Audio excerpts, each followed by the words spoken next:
Ao longo dos anos, muito temos ouvido falar sobre a maçonaria.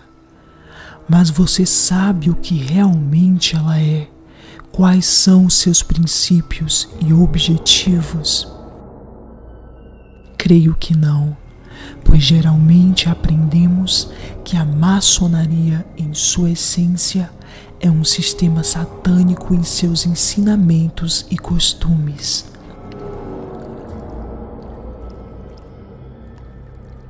Há um mistério em torno do que acontece durante as reuniões.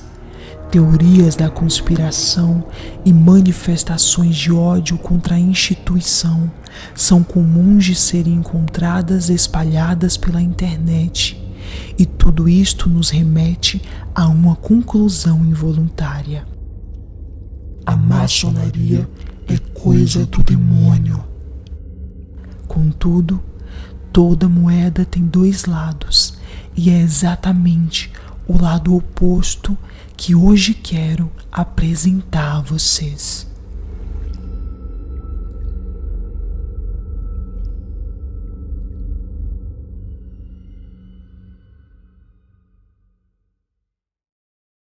Desde criança vejo sombras e ouço vozes que vêm do além. Então fiz do medo um caminho novo e das trevas uma ponte para o meu mundo sombrio, que também é seu a partir de agora.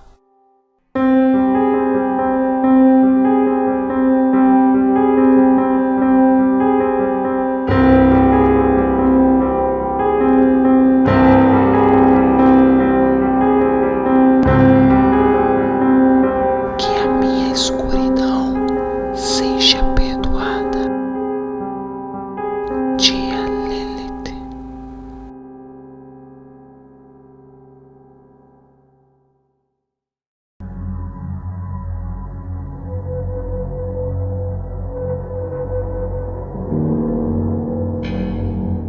Para entender o que é a maçonaria, vamos falar sobre seus princípios e objetivos, a começar pela liberdade de cada indivíduo e cada grupo, como instituições, raças e nações. Ela preza pela igualdade de direitos e obrigações, independente da religião, raça ou nacionalidade, e acredita que por sermos filhos do mesmo Criador, deva haver fraternidade entre todas as nações. Estes são os seus princípios: liberdade, igualdade e fraternidade. Seus objetivos consistem na investigação da verdade, no exame da moral e na prática das virtudes. Contradizendo as falácias, a maçonaria não é uma religião, é uma sociedade que tem por objetivo unir os homens entre si e que recebe pessoas de todos os credos religiosos, sem que precisem renunciar às suas crenças e desde que acreditem em um só Criador, porque apesar de não ser uma religião, ela é religiosa. Confuso, não? Isto se deve ao fato dela reconhecer a existência de Deus, chamado de grande arquiteto do universo. Não há certezas sobre a data de surgimento da maçonaria, mas presuma-se que ela tenha surgido na Idade Média, pelo fato desse período ter sido uma época de grandes construções de pedra, como catedrais, pontes e castelos. Segundo crenças, os seus membros eram os trabalhadores destas obras, os pedreiros, pois em seu significado preciso a palavra maçom em francês significa pedreiro, Esta origem explica seus principais símbolos, que são a régua e o compasso. Esta primeira fase ficou conhecida como maçonaria operativa. Porém, a maçonaria como conhecemos hoje, movida por princípios muito maiores, surgiu na Inglaterra, segundo crenças, no ano de 1717, em 24 de junho. Influenciada pelo iluminismo e buscando o rompimento com a Igreja Católica, milhares de membros maçons foram perseguidos e assassinados pela Inquisição. Então, a partir desse momento, eles começaram a agir reservadamente até os dias de hoje. Esta fase é conhecida como maçonaria especulativa. Diferente do que costumamos ouvir, a maçonaria não é uma sociedade secreta, pois todos sabemos da sua existência. O maior mistério seja, talvez, a forma como se reconhecem e interpretam seus símbolos, isto em qualquer parte do mundo, o que particularmente eu acho fascinante. Talvez você não saiba, mas ela esteve e está presente em acontecimentos importantes e impactantes ao longo da história do nosso país, como, por exemplo, a tão discutida independência do Brasil, a abolição da escravatura, a proclamação da República, a Inconfidência Mineira, entre outros fatos históricos. Você já notou os símbolos maçônicos nas bandeiras do Rio Grande do Sul e de Minas Gerais? Isto não foi em vão. Há uma história envolvida em torno disto, o que não vou entrar em detalhes agora neste vídeo.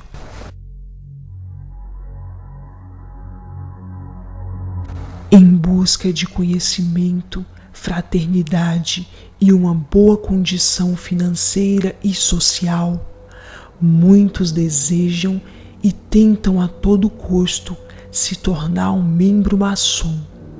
Mas para isto, você deve cumprir alguns requisitos que para a instituição são essenciais.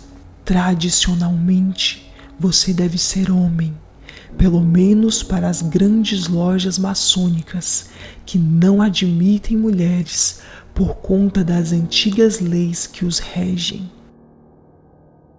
Porém, algumas lojas não predominantes aceitam homens e mulheres, ou apenas mulheres.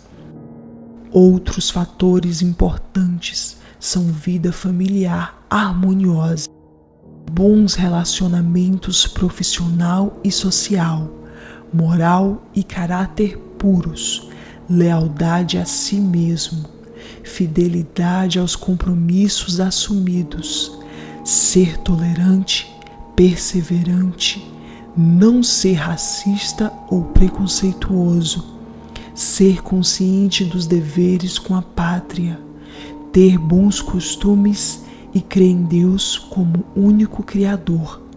Estas são condições indispensáveis para poder pertencer à instituição. Então, se você pensa em se tornar maçom e não se encaixa nestes pré-requisitos, é melhor você rever os seus conceitos. Quando alguém se candidata a ser maçom, sua condição financeira é avaliada para que se saiba se ele será capaz de assumir os compromissos maçônicos sem que sacrifique a sua família. E para o homem casado, é necessário que a esposa esteja de acordo para que ele faça parte do membro maçônico. Depois dos motivos declarados, por melhor que seja, nenhum homem poderá ingressar sem que haja também o consentimento de todos os maçons, para que não haja desarmonia e que a liberdade dos demais não seja comprometida. Uma vez iniciado, o indivíduo estará para sempre em constante vigilância. Talvez isto seja perturbador demais para você. Há muitos benefícios em se tornar maçom e possibilidades de aperfeiçoar-se, instruir-se, disciplinar-se e conviver com pessoas de alto nível dentro e fora do país. Mas você deve estar se questionando agora sobre o outro lado da maçonaria, o lado da simbologia, dos rituais e do misticismo. Como, por exemplo, a lenda do sacrifício do bode, fazendo analogia a Bafomé. Acredita-se que na época ele tenha tido ligação com os cavaleiros templários, pois muitos afirmaram sob tortura terem prestado reverência a um símbolo chamado de Bafomé, a princípio representado por figuras de gárgulas que podem ser identificadas nas construções góticas templárias. Além de serem acusados de adorar o diabo, os cavaleiros também eram acusados pela Igreja Católica de cuspir na cruz e praticar rituais com atos sexuais, inclusive homossexuais. Bafomé foi o bode expiatório da condenação da Ordem dos Cavaleiros e pela matança dos mesmos na fogueira, concretizada pela Igreja Católica. A imagem que conhecemos de Bafomé, que é a mais famosa, foi idealizada pelo escritor e martinista Eliphas Levi no século XIX. Voltando à suposta ligação entre o bode e a maçonaria, você sabia que esta história nunca foi comprovada, por isso não passa de uma lenda contada por um escritor e jornalista francês chamado Léo Taxio, iniciado na maçonaria no ano de 1885 e conhecido por ter enganado parte das hierarquias eclesiásticas da Igreja Católica, com uma falsa confissão sobre a maçonaria. Resumindo, ele foi desmascarado no ano de 1897, quando confessou a sua fraude, o que acabou gerando um grande escândalo na época. Aposto que esta história você não conhecia, assim como tantas outras histórias em torno da maçonaria. Porém, como eu disse anteriormente, há sempre dois lados da moeda. Este que vos apresentei foi um lado desconhecido para muitos. O outro pode ser sombrio demais para sua cabeça. Mas isto ficará para outra conversa. Quem sabe em uma noite sombria eu volte a falar sobre isto novamente. Tudo pode acontecer e a verdade pode surgir em meio às trevas. Basta você ouvir a voz da escuridão. Ela diz algo, ela diz muito, ela diz tudo. Inscreva-se e participe da Ordem das Sombras. Deixe o seu like e me siga nas redes sociais. E que a sua escuridão também seja perdoada.